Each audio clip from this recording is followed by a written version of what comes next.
ਵਾਲੇਕੁਮ ਜੀ, ਤੁਸੀਂ ਦੇਖ ਰਹੇ ਹੋ ਲੁੱਟਣ ਪੰਜਾਬ ਟੀਵੀ ਤੇ ਮੈਂ ਤੁਹਾਡਾ ਮੇਜ਼ਬਾਨ ਮੁਹੰਮਦ ਅਹਿਮਦ।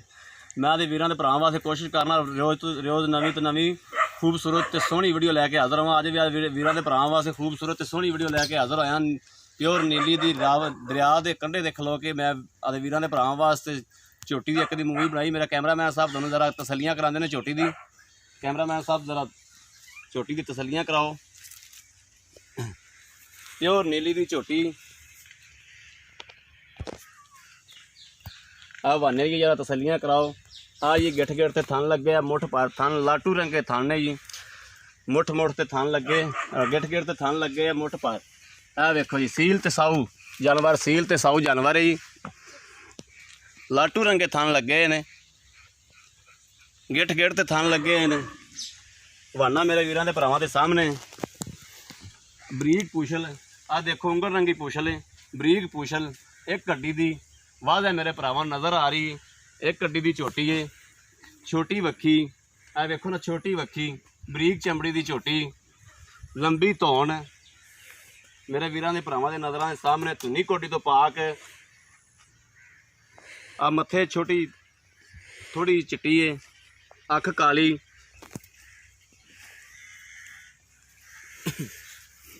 3 साढ़े 3 फुट लम्मी बूथी, लम्मी गर्दन, धुनी कोटी तो पाक, सोहनी ते माशाअल्लाह सनखी झोटी, चंगा कद भी मेरे वीरां दे भरावां दे सामने सोहनी झोटी। आदे वीरां दे भरावां वास्ते सोहनी चीज़ लैके हाज़र होया।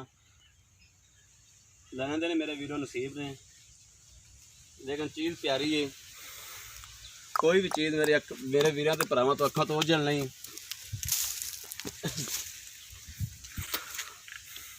अब बाबा जी मैं छड़ के टोरिया जो झोटी नूं। मैं तो वीरां दे भरावां नूं पूरा व्यू विखाना झोटी दा, ते झोटी दा की व्यू है।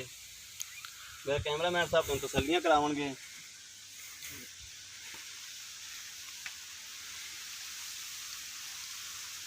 ਇਹ जी नीली दी झोटी है, सारियां निशानियां तुहानूं दसदियां ने। नीली दी झोटी है, थब्बियां दे हवाने झोटी कोले ਇਹ ਹੁੰਦੇ जी हवाने जी। आ नीली दे प्योर बटन तुहानूं वाधिया नज़र आ रहे ने। ਇਹ लंबी पूछ, सोहना ते सुथरा हवाना, एक गड्डी दी झोटी है, झोटी छोटी वक्खी दी, बरीक चमड़ी, वाधिया नज़र आ रहा है। एक गड्डी की झोटी है। बाबा जी बांध दो, पा लो वापस। सिंगा दी थोड़ी जी खुली है, हड्डी कोटी तो पाक, धुनी कोटी तो पाक है, सोहनी तो खूबसूरत झोटी है। लाजवाब दाना है, थोड़ा वीर थोड़े वास्ते लाजवाब चीज़ां लभ के हाज़र होंदा है। गोल खुर ने, अगले खुर काले ने, पिछले खुर चिट्टे ने। मेरे वीरां दी नज़र के सामने कोई चीज़ भी अखां तो ओझल नहीं। मुँह तो चौगी बाबा जी, हाँ जी चौगी, मुँह तो चौगी है। पहला सूबा सुंदी पी, साउथ तहसील जानवर है जी, थोड़े सामने सारा कुछ है। मेरे वीरां ते भरावां तो कोई भी चीज़ ओझल नहीं, अखा तो ओझल नहीं। आ देखो सील ते साऊ जानवर है, बिल्कुल पैर नहीं चकदी, बहुत ही सील ते साऊ जानवर है। आ लो जी सील ते साऊ जानवर है जी। बाबा जी कह रहे हैं हथ फड़ लो, थान जिवें मर्जी तसलियां कर लो। बहुत सील जानवर माशाअल्लाह। आ हुंदा जी सील जानवर, तसल्ली वाला जानवर। थोड़ा वीर थोड़े वास्ते खूबसूरत जानवर लैके हाज़र होंदा जी। हुण दे बाकी पुछने बाबे कोलों, बाबा जी की कहंदे ने, की व्यू बाबे दा। बाबे को तसल्लियां कराना आदे वीरां दे भरावां नूं। अस्सलाम वालेकुम बाबा जी। वालेकुम सलाम जी। की हाल है बाबा जी, ठीक ठाक हो? ठीक ठाक बाबा जी कौन भरा हो?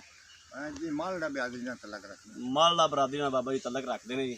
बाबा जी आपां किहड़ी जगह ते खड़े हैं जी? आप खड़े हैं जी मम्मू का जो पत्तन है ना, उनके नाल और बस्ती है डोले के जी। वो डोले के सी मेरा माल, मैं मेरा जेरा दरिया की मान के उत्ते मम्मू का पत्तन से जरा चक मदरसे राह जाता। ठीक हो गया बाबा, ठीक हो गया बाबा। ਯਾਨੀ ਕਿ ਆਪਾਂ ਨੀਲੀ ਦੇ ਵਿੱਚ ਖਲੇ ਆ। ਨੀਲੀ ਦੇ ਵਿੱਚ ਬੈਠੇ ਆ, ਧੁੰਦ ਦਰਿਆ ਦੇ ਪੇਟ 'ਚ ਬੈਠੇ ਆ, ਪਾਣੀ ਦਰਿਆ ਦਾ ਹੀ ਪੀਨੇ ਆ ਠੀਕ ਹੋ ਗਿਆ। ਤੇ ਆਬਾਦੀ ਵੀ ਦਰਿਆ ਦੀ ਹੈ ਸਾਡੀ, ਦੇਖ ਬੋਰਾਂ ਦਾ ਪਾਣੀ ਹੈ, ਨਹਿਰੀ ਪਾਣੀ ਤੋਂ ਪਿੱਛੇ ਦਰਿਆ ਛੜ ਚੜੇ ਤੇ ਸਾਡਾ ਪਾਣੀ ਹੁੰਦਾ ਨਹੀਂ, ਸਾਡੇ ਕੋਲ ਮੁਕਿਆ ਪਾਣੀ ਆਇਆ। ਸਹੀ ਹੋ ਗਿਆ, ਸਹੀ ਹੋ ਗਿਆ। ਅੱਛਾ ਜੀ ਬਾਬਾ ਜੀ, ਇਹ ਘਰ ਦੀ ਕਿ ਵਪਾਰ ਵਪੂਰ ਦੀ? ਹਾਂਜੀ ਘਰ ਦੀ ਜੋਤੀ ਹੈ, ਘਰ ਦੀ ਝੋਟੀ ਮਾਸ਼ਾਅੱਲਾ। ਆਪਣੇ ਕੋਲ ਜਿਹੜੀ ਮਹੀਂ ਸਾਰੀਆਂ ਖਲੀਆਂ ਨੇ, ਮਹੀਂ ਦੀ ਜੋਟੀਆਂ ਨੇ ਸਾਰੀ, ਇਹ ਇੱਕ ਤਾਂ ਨਹੀਂ। ਸਹੀ ਹੋ ਗਿਆ। ਕਿੰਨਾ ਬਾਬਾ ਜੀ ਮਾਲਾ ਆਪਣੇ ਕੋਲੇ? ਮਾਲ ਆਪਣੇ ਕੋਲ 40 ਤੋਂ 50 ਮੈਂ ਹੈ ਸੂਆਂ ਨਾਲ ਹੀ, ਕਟੀਆਂ ਵੱਟੀਆਂ ਪਾ ਕੇ ਮੁੜ ਤੇ ਘਣੀਆਂ ਹੋ ਜਾਂਦੀਆਂ ਨੇ। ਸਹੀ ਹੋ ਗਿਆ, ਠੀਕ ਹੋ ਗਿਆ। ਤੇ ਇਹ ਬਾਬਾ ਜੀ ਕੀ ਇਹਦਾ ਮੁੱਲ ਸ਼ੁੱਲ ਕਰਦੇ ਜੋ? ਮੁੱਲ ਸ਼ੋਲ ਤਾਂ ਹੁਣ ਤੁਸੀਂ ਵੇਖ ਲਓ, ਕਿੰਨਾ ਕਰਦੇ ਬਾਬਾ ਜੀ ਮੁੱਲ ਸ਼ੁੱਲ ਇਹਦਾ ਜੀ? ਮੈਂ ਜੋਟੀ ਦਾ ਮੁੱਲ ਕਰਨਾ 2,35,000। 2,35,000? ਹਾਂਜੀ 2,35,000 ਮੈਂ ਮੁੱਲ ਹੀ ਉਹ ਕਰ ਦੋ ਨਾ, ਮੈਂ ਕਦੇ ਵਸੇ ਮੇਰੇ ਤੋੜ ਤੇ ਵੇਖ ਲਓ, ਉਹਨਾਂ ਨੂੰ ਪਤਾ ਕਿ ਬਾਬਾ ਸ਼ਮਾ ਮੁੱਲ ਉਹ ਕਰਸੀ ਜਿਹੜਾ ਲੈਣਾ ਉਹ ਸੀ, ਵਾਧਾ ਘਾਟਾ ਨਹੀਂ ਕਰਨਾ ਆਪਾਂ, ਵਾਧਾ ਘਾਟਾ ਕਦੇ ਨਹੀਂ ਕੀਤਾ। ਠੀਕ ਹੋ ਗਿਆ ਬਾਬਾ ਜੀ। ਹਾਂ ਕੋਈ ਬਾਬਾ ਜੀ ਇਹਦੇ ਚ ਗੁੰਜਾਇਸ਼? ਯਾਰ ਗੁੰਜਾਇਸ਼ ਹੈ ਕਿ ਕੋਈ ਰਸਤੇ ਤੇ ਤੁਹਾਨੂੰ ਜਾਣ ਨੇ ਛੱਡ ਦਿੱਤਾ ਆਇਆ ਜੀ, ਇੱਜ਼ਤ ਕਰਤਾ ਬੇਲੀ ਸੱਜਣ ਵਿਰਾ ਵਿਕਾਸ ਨਾਲ ਹਮਦਾ ਤੇ ਆਇਆ ਜੀ, ਬੰਦੇ ਨੂੰ ਇੱਜ਼ਤ ਕਰਨੀ ਚਾਹੀਦੀ, ਕੋਈ 1,500 ਦੀ ਤੁਹਾਡੇ ਨਾਲ ਇੱਜ਼ਤ ਕਰਤਾ ਤੁਹਾਡੀ। ਠੀਕ ਹੋ ਗਿਆ। ਹੋਰ ਅੰਦਰ ਚ ਗੁੰਜਾਇਸ਼ ਕੋਈ ਨਹੀਂ, ਮੈਂ ਵਪਾਰੀ ਨਹੀਂ ਆ, ਕੋਈ ਨਹੀਂ, ਮੇਰੀ ਘਰ ਦੀਆਂ ਮਈਆਂ ਨੇ ਘਰ ਦੀਆਂ ਵੇਚਣੀਆਂ ਤੇ ਕੋਈ ਇਹ ਨਹੀਂ ਜੀ ਕੋਈ ਆਨਾ ਮੰਗ ਲਓ ਜੀ ਬਾਬਾ ਸਾਹਿਬ, ਬਾਬਾ ਜੀ ਕਹਿ ਰਹੇ ਨੇ ਵੀ ਤੁਸੀਂ ਤੁਹਾਡੇ ਆਂ ਦੀ ਕਦਰ ਕਰ ਲਾਗੇ। ਬਾਬਾ ਜੀ ਕੋਈ ਅੰਦਾਜ਼ਾ ਹੈ ਵੀ ਇਹਦੀ ਮਾਂ ਕਿੰਨਾ ਦੁੱਧ ਕਰਦੀ ਸੀ ਤੇ ਇਹ ਕਿੰਨਾ ਕਰੇਗੀ? ਇਹ ਜੇ ਆਦੀ ਮਾਂ ਤੇ ਜਾਵੇ ਨਾ ਹਾਂ ਤੇ ਇਹ 10-11 ਸਿਰ ਪਿਛਲੀ ਜੋੜੀ ਕੱਲੀ ਦਾ ਦੁੱਧ ਕਰ ਅੱਲਾ ਦੇ ਹੁਕਮ ਨਾਲ, ਯਾਨੀ ਕਿ ਪਛਾੜੀ ਚੋਂ 10-12 ਕਿਲੋ ਦੁੱਧ ਦਿੰਦੇ ਕਰਸੀ। ਇਹ ਨਿਸ਼ਾਨ ਤਾਲਾ ਕਰਸੀ, ਅੱਲਾ ਦੇ ਹੁਕਮ ਨਾਲ ਕਰਸੀ। ਸਹੀ ਹੋ ਗਿਆ। ਆਹ ਜੋਟੀ ਹੁਣ ਮੈਂ ਜਿਹੜੀ ਇਹਦੇ ਨਾਲ ਖੜੀ ਉਹ 10-12 ਕਿਲੋ ਨਾ ਕਰੇ ਤੇ ਚਲੋ ਕੋਈ 8 ਕਿਲੋ ਤਾਂ ਕਰੇਗੀ ਨਾ। ਕਿਉਂ ਨਹੀਂ, ਇਹ ਪਹਿਲੇ ਨੇ ਮਈ ਮਰਦੀਆਂ ਦੂਏ ਸੂਏ ਜਾ ਕੇ ਮੋ। ਸਹੀ ਹੋ ਗਿਆ, ਸਹੀ ਹੋ ਗਿਆ। ਪਹਿਲੇ ਮੈਂ ਜੋ ਹੁੰਦਾ ਫਰਕ ਥੋੜਾ ਜਿਹਾ, ਕਿਉਂਕਿ ਖਾਦ ਖੁਰਾਕ ਦਾ ਮਸਲਾ ਵੀ ਬਣ ਜਾਂਦਾ। ਪਹਿਲੇ ਮੈਂ ਕਿ ਜਿਹੜਾ 15-16 ਸਿਰ ਦੁੱਧ ਦੇ ਬਿਸਮਿਲ੍ਲਾ ਕਰ ਦਿੰਦੇ ਸੀ, ਨਾਲੇ ਇਸ ਤਰ੍ਹਾਂ ਦੇ ਸੀ। ਪਹਿਲੇ ਨੂੰ ਉਹ ਤੇ ਹੇਠ ਭਾਂਡਾ ਰੱਖੀ ਮੈਂ ਦੇ ਪੈਰ ਚ ਆ ਜਾਵੇ, ਮੈਂ ਪੈਸਾ ਹੀ ਨਾ ਲੈ ਸਕਾਂ। ਸਹੀ ਹੋ ਗਿਆ, ਸੋਹਣੀ ਗੱਲ ਹੋ ਗਈ। ਤੇ ਬਾਬਾ ਜੀ ਕਹਿੰਦੇ ਨੇ ਲੋ ਜੀ, ਬਾਬਾ ਜੀ ਕਹਿੰਦੇ ਸਲੀਆਂ ਦਿੰਦੇ ਆ ਝੋਟੀ ਦੀਆਂ। ਬਾਬਾ ਜੀ ਕਹਿ ਰਹੇ ਨੇ ਜਦੋਂ ਆਓਗੇ ਉਦੋਂ ਰੇਟ ਦਾ ਵੀ ਕੋਈ 1,500 ਦਾ ਵਾਧਾ ਘਾਟਾ ਕਰ ਲਾਗੇ, ਇਸ ਤੋਂ ਜ਼ਿਆਦਾ ਨਹੀਂ ਕਰਦਾ, ਕਿਉਂਕਿ ਕਹਿੰਦੇ ਨੇ ਮੇਰੀ ਨੀਲੀ ਦੀਆਂ ਮਈਆਂ ਵਾ ਤੇ ਨੀਲੀ ਦੀਆਂ ਮਈਆਂ ਦਾ ਰੇਟ ਜਿਹੜਾ ਫਰਾਡ ਚੱਕਰ ਨਹੀਂ ਕਰਦਾ। ਬਾਬਾ ਕਹਿੰਦਾ ਮੈਂ ਫਰਾਡ ਚੱਕਰ ਨਹੀਂ ਕਰਦਾ, ਮੈਂ ਜਿਹੜੀ ਗੱਲ ਹੋਵੇ ਉਹ ਸੀਰੀਅਸ ਕਰਨਾ ਤੇ ਜੋ ਹਕੀਕਤ ਹੋਵੇ ਉਹੀ ਬਿਆਨ ਕਰਨਾ। ਇਨਸ਼ਾਅੱਲਾ ਸਾਡੇ ਚੈਨਲ ਤੇ ਝੂਠ ਤੇ ਗਲਤ ਗੱਲ ਹੁੰਦੀ ਹੀ ਨਹੀਂ ਦੀ, ਅਸੀਂ ਗੱਲ ਉਨੀ ਕੋਈ ਕਰੀ ਦੀ ਜਿੰਨੀ ਕੋਈ ਗੱਲ ਹੁੰਦੀ ਹੈ ਜੀ, ਵੱਧ ਗੱਲ ਕਦੇ ਕੀਤੀ ਨਹੀਂ ਦੀ। ਤੇ ਰੇਟ ਬਾਬੇ ਨੇ ਕਰਤਾ। ਮੇਰੇ ਕਿਸੇ ਵੀ ਕੋਈ ਵੀ ਵੀਰ ਤੇ ਭਰਾ ਲੈਣਾ ਚਾਹੁੰਦਾ ਜਾਂ ਕਿਸੇ ਮੇਰੇ ਵੀਰ ਦੇ ਭਰਾ ਨੂੰ ਪਸੰਦ ਲੱਗਦੀ ਹੈ ਲੈਣਾ ਚਾਹੁੰਦਾ ਤੇ ਮੇਰਾ ਨੰਬਰ ਹੈਗਾ 0307 0015 ਇਹ ਹੀ ਮੇਰਾ WhatsApp ਨੰਬਰ ਹੈ। ਤੇ ਮੇਰਾ ਵੀ ਕਿਸੇ ਵੀਰ ਤੇ ਭਰਾ ਨੂੰ ਅੱਜ ਆਈ ਮੇਰੀ ਵੀਡੀਓ ਪਸੰਦ ਆਉਂਦੀ ਹੈ ਤੇ YouTube ਨੂੰ ਕਰੋ ਔਨ, ਉੱਥੇ ਲਿਖੋ ਲੁੱਡਨ ਪੰਜਾਬ ਮੇਰਾ ਚੈਨਲ ਦਾ ਨਾਂ ਹੈ, ਉਹਨੂੰ ਨਾਲੇ ਕਰੋ ਸਬਸਕ੍ਰਾਈਬ, ਨਾਲੇ ਬੈਲ ਲਾਈਕ ਦਾ ਬਟਨ ਕਰੋ ਔਨ, ਤਾਂ ਕਿ ਮੇਰੀ ਆਉਣ ਵਾਲੀ ਹਰ ਵੀਡੀਓ ਦਾ ਨੋਟੀਫਿਕੇਸ਼ਨ ਮੇਰੇ ਵੀਰਾਂ ਤੇ ਭਰਾਵਾਂ ਤੱਕ ਬਾਸਾਨੀ ਤਰੀਕੇ ਨਾਲ ਪਹੁੰਚ ਸਕੇ। ਤੇ ਆਦੇ ਵੀਰ ਨੂੰ ਦਿਓ ਇਜਾਜ਼ਤ। ਪਾਕਿਸਤਾਨ ਜ਼ਿੰਦਾਬਾਦ।